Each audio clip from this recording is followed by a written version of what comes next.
Well, we got it all put together. She's sitting here running really nice.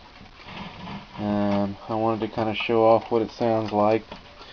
This is the alarm set down here. We'll have to turn a little bit to get it. There we go.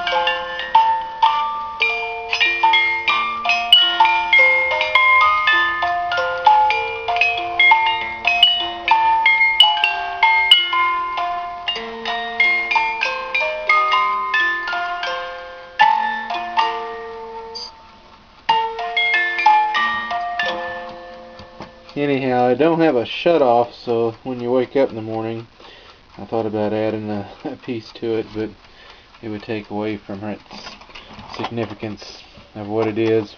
It probably came over during the early 1900s, I'd say. I'd say probably before World War I.